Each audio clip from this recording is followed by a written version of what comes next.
नमस्कार, खबर असरदार आप देख रहे हैं और आपके साथ मैं हूं पुनीत। चलिए खबरों की करेंगे शुरुआत और चलिए विस्तार से खबरों को आपको बताते हैं। अब भोपाल में सीएम आवास पर एक बड़ी बैठक रखी गई थी जिसमें एंटी ह्यूमन ट्रैफिकिंग डे पर बैठक में चर्चा हुई है। इस बैठक में गृह मंत्री डॉक्टर नरोत्तम मिश्रा शामिल हुए। पुलिस के आला अधिकारी भी बैठक में मौजूद रहे। एंटी ह्यूमन ट्रैफिकिंग डे के कार्यक्रम पर इस बैठक में चर्चा की गई।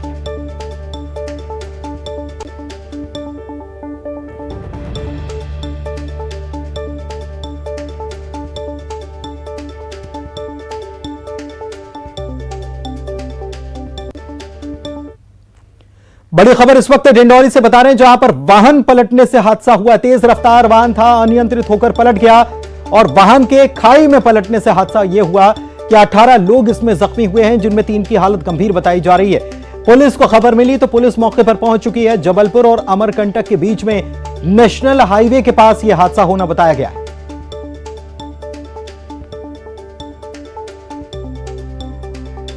तो तेज रफ्तार बेकाबू वाहन पलट गया, 18 लोग घायल हैं, जिनमें 3 की हालत गंभीर है। खाई में पलट गया वाहन, जिसकी वजह से यह हादसा हुआ है।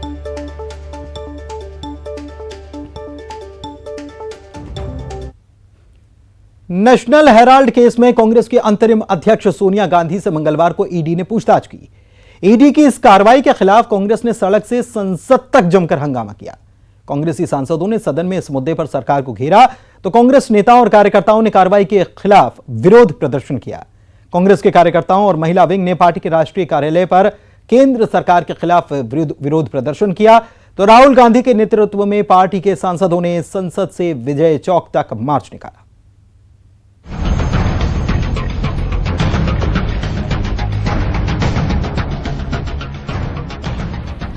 सोनिया गांधी से ईडी की पूछताछ के विरोध में कांग्रेस का दिल्ली से लेकर रायपुर तक प्रदर्शन जारी है। दिल्ली में राहुल गांधी की अगुवाई में कांग्रेस नेताओं ने मार्च किया और धरने पर बैठ गए। इस दौरान यहां राहुल गांधी सहित कई नेताओं को हिरासत में भी लिया गया। उधर रायपुर में यूथ कांग्रेस के कार्यकर्ताओं ने ईडी दफ्तर का घेराव किया। यूथ कांग्रेस ने ईडी ऑफिस के बाहर जमकर नारेबाजी की। इतना ही नहीं, ईडी दफ्तर पर बीजेपी ऑफिस का बोर्ड भी लगा दिया। जिस तरह से मोदी सरकार और मोदी सरकार का पूरा सरकारी तंत्र, सीबीआई, ईडी और जितनी भी सुरक्षा और जांच की एजेंसियां हैं, मोदी जी ने हायर कर ली हैं, बीजेपी के लोगों ने हायर कर ली हैं और वो बीजेपी के इशारे पर, भारतीय जनता पार्टी के लोगों के इशारे पर, नेताओं के इशारे पर कार्य कर रही है। वो सोच रहे हैं कि गांधी परिवार में सोनिया गांधी जी को, राहुल गांधी जी को ईडी और सीबीआई का डर दिखाकर दबा देंगे, वो लोगों को डरा देंगे। तो मैं बता देना चाहता हूँ मोदी सरकार के लोगों को और मोदी सरकार को कि गांधी परिवार ना कभी किसी से डरा है, ना डरेगा। वो इस देश को अपने खून, पसीने और कुर्बानियाँ देते आए हैं और आने वाले दिनों में भी पूरे कांग्रेस पार्टी के लोग, पूरे युवा कांग्रेस के लोग चट्टान के जैसे उनके हर इस तुगलकी फरमान का, हर उनके इस महंगाई का, बेरोजगारी का पुरजोर विरोध करेंगे, आंदोलन करेंगे।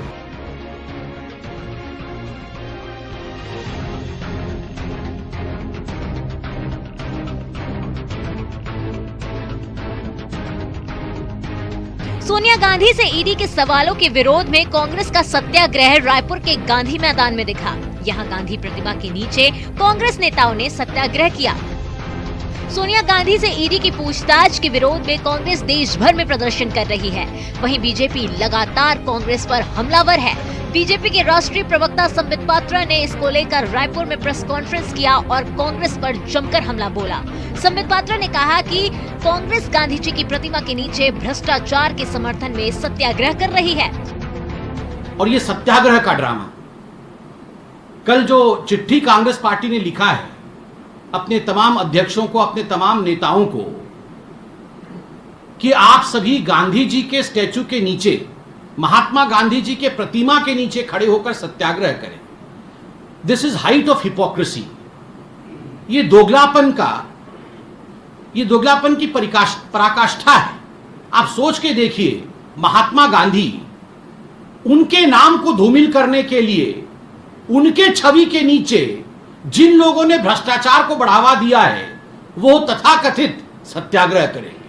आप सोच के देखिए, महात्मा गांधी बापू जो राष्ट्रपिता है, मुझे तो लगता है वो जहां से भी देख रहे होंगे कांग्रेस के इस चरित्र को, उन्हें भी लग रहा होगा कि जो मैंने कहा था कि कांग्रेस को उस समय डिसॉल्व हो जाना चाहिए, समाप्त हो जाना चाहिए, वो बिल्कुल सही था। ईडी के सवालों पर सत्याग्रह और सियासत जारी है। बीजेपी का कहना है कि भ्रष्टाचार पर मोदी सरकार जीरो टॉलरेंस अपना रही है और कांग्रेस के पास कोई मुद्दा नहीं है, इसलिए वो विरोध प्रदर्शन कर रही है। वहीं कांग्रेस का दावा है कि उनकी आवाज कुचलने की कोशिश की जा रही है।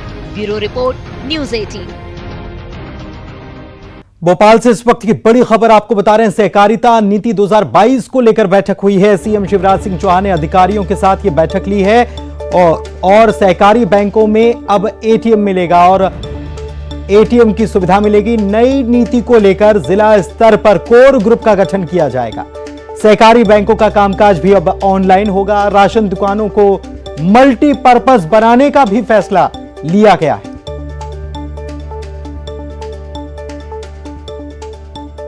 तो राशन दुकानों को मल्टीपर्पज बनाया जाएगा, यानी कि केवल वहां राशन नहीं और भी सुविधाएं मिल पाएंगी और भी सामग्री संभवतः मिल पाएगी।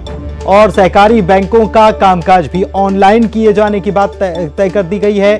एटीएम भी मिलेगा, एटीएम की सुविधा भी मिल पाएगी। नई नीति को लेकर जिला स्तर पर कोर ग्रुप का गठन किया जाएगा।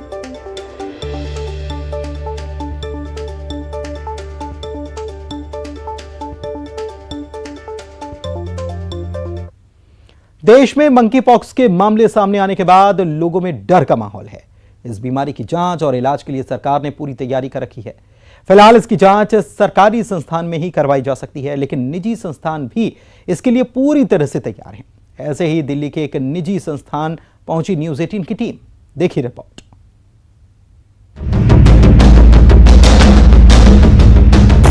कोरोना के बाद मंकी पॉक्स से लोगों में दहशत है। ये क्या है, इसके लक्षण क्या है और ये कैसे फैलता है, इसकी पूरी जानकारी के लिए न्यूज़ 18 पहुंची दिल्ली के star imaging and path lab में और मंकी पॉक्स पर बातचीत की डॉक्टर समीर भाटी से। 4 केसेस आ चुके हैं, 1 केस दिल्ली में पाया गया है। बिल्कुल, देखिए जैसा इसमें हम बात कर रहे हैं कि जब भी कोई कंटेजियस डिजीज होती है, मतलब संक्रामक कोई भी बीमारी, तो उसमें प्रिवेंशन सबसे अच्छा इलाज है। कोरोना के टाइम में भी जैसा हमने कहा था कि जितना हम बीमारी की रोकथाम कर सके उतना बेहतर है। मंकी पॉक्स भी संक्रमण से फैलने वाला रोग है। इसको फैलने से रोकने के लिए ज्यादा से ज्यादा संदिग्ध मरीजों की टेस्टिंग जरूरी है। फिलहाल टेस्टिंग की इजाजत सिर्फ सरकारी संस्थान को ही है, हालांकि निजी लेबोरेटरी भी इसके लिए पूरी तरीके से तैयार है। सारी तरह की इक्विपमेंट अवेलेबल है। अब सरकार की तरफ से जैसे ही दिशा निर्देश आएंगे कि प्राइवेट लेबोरेटरीज को या प्राइवेट अस्पतालों को करना है, तो जो कोविड लैब्स हैं वहां पर ये जांच आसानी से की जा सकती है। आइए अब डॉक्टर समीर भाटी से मंकी पॉक्स के लक्षण के बारे में जान लीजिए। बुखार होना, सर दर्द होना, बॉडी एक होना, मसल पेन होना, कमर में दर्द होना, इस तरह के सिम्टम्स रहते हैं। और इसके साथ साथ जो एक इसका मेन लक्षण है, बॉडी के ऊपर रैशेज आ जाते हैं। अगर इस तरह के आपको कोई भी लक्षण दिखे, रैशेज आपको दिख रहे हैं, तो आप अपने डॉक्टर से संपर्क कीजिए और वो सरकारी अस्पताल के थ्रू ये आपको अभी जांच कराएंगे। फिलहाल देश में पुणे का national institute of virology monkey pox की पुष्टि कर रहा है। केस बढ़ने पर जांच के लिए 15 और लैब को चिन्हित किया गया है। साथ ही प्राइवेट लैब को भी ट्रेनिंग देने को कहा गया है। डॉक्टर समीर भाटी के मुताबिक मंकी पॉक्स में शरीर में उभरे लेजन से ब्लड सैंपल लिए जाते हैं और जांच रिपोर्ट आने में 3 से 4 घंटे का वक्त लगता है। रचना उपाध्याय, दिल्ली, न्यूज़ 18।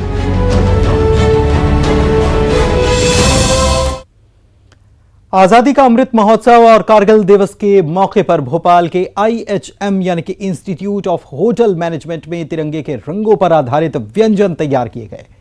छात्रों ने अनोखे रूप में अपने शहीद जवानों को याद किया।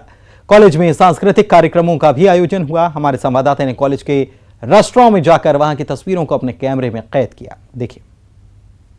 आज कारगिल विजय दिवस है और इस दिन को बहुत धूमधाम से पूरे देश भर में सेलिब्रेट किया जा रहा है। राजधानी भोपाल के Indian institute of hotel management में इस समय हम मौजूद हैं और कारगिल दिवस की याद को खास बनाने के लिए यहाँ पर आज आप देख सकते हैं कि जो ट्राई कलर थीम है उस थीम पर यहाँ का जो रेस्टोरेंट्स हैं यहाँ पे सारे जो ड्रिंक्स हैं, सारा जो खाना है वो तैयार किया गया है। और आज यहाँ पर कल्चरल फेस्ट का भी आयोजन किया जा रहा है, क्योंकि कारगिल दिवस के साथ हम आज़ादी का अमृत महोत्सव भी मना रहे हैं। तो आप देख सकते हैं कि कितनी खूबसूरती से खाने को सजाया गया है, क्योंकि भारतीय व्यंजन जो है वो भी कहीं ना कहीं हमारे देश की एक बड़ी पहचान है पूरी दुनिया भर में। तो आप देखेंगे कि चाहे ड्रिंक्स हों, चाहे फूड आइटम्स हों, सबको जो ट्राई कलर थीम है, त्रिवर्ण इसे नाम दिया गया है, इस पर डिज़ाइन किया गया है। तो आप ये देखेंगे जो राइस है, हरियाली पुलाव, टमाटो राइस और जो नॉर्मल राइस है, इसको इस तरीके से डिज़ाइन किया गया है।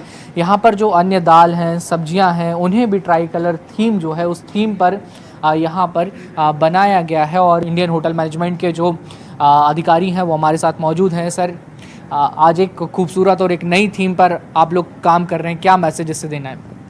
मैसेज हमारा जो आज का उद्देश्य है, आज हम कारगिल विजय दिवस को सेलिब्रेट कर रहे हैं और institute of hotel management Bhopal इस चीज़ को बढ़ चढ़ कर मना रहा है। हमारे सभी विद्यार्थियों ने अपना पूरा सहयोग और पूरा उसमें कंट्रीब्यूशन दिया है।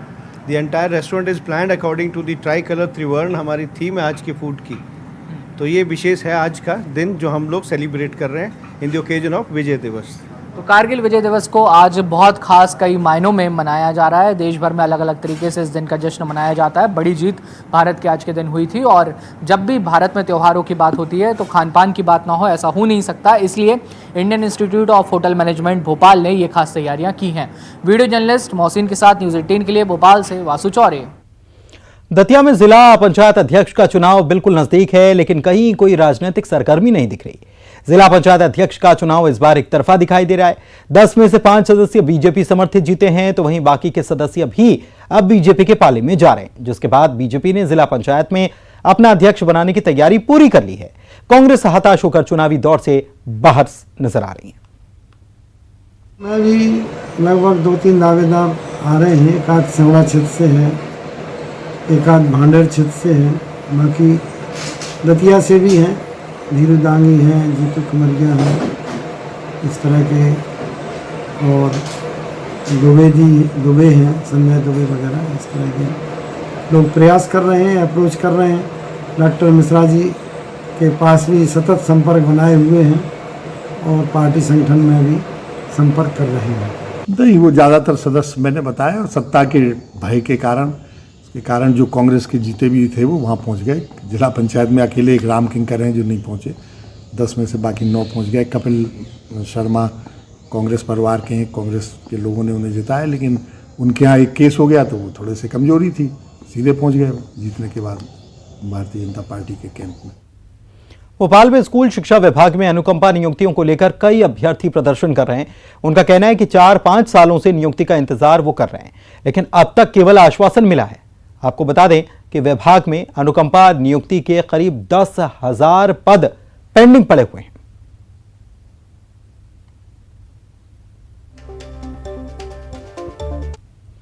एमपी में तमाम प्रयासों के बावजूद भी बच्चे कुपोषण की मार से बच नहीं पा रहे।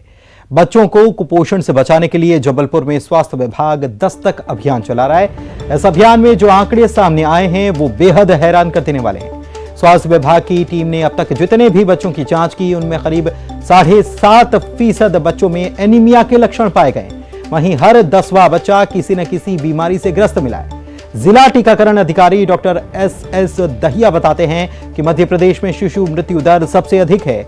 इसे कम करने के लिए विभाग लगातार अभियान चला रहा है। खासकर कुपोषण को लेकर स्वास्थ्य विभाग कोई कसर नहीं छोड़ रहा। 2016 से लगातार चल रहा है, उसमें हम लगभग 3 से 4% की गिरावट लाते हैं। पहले यही आंकड़ा 67 था, जब हम 53 तक पहुँचे हैं। तो कोशिश यही की जाती है, उसमें अंडर 5 में जो भी बीमारी होती है उसको स्क्रीन किया जाता है दस्तक प्रोग्राम के दौरान, वहीं पर ट्रीटमेंट किया जाता है। अगर ट्रीटमेंट लायक नहीं है तो रेफर किया जाता है हायर सेंटर में। और इसी के साथ इस बुलेटिन में फिलहाल इतना ही।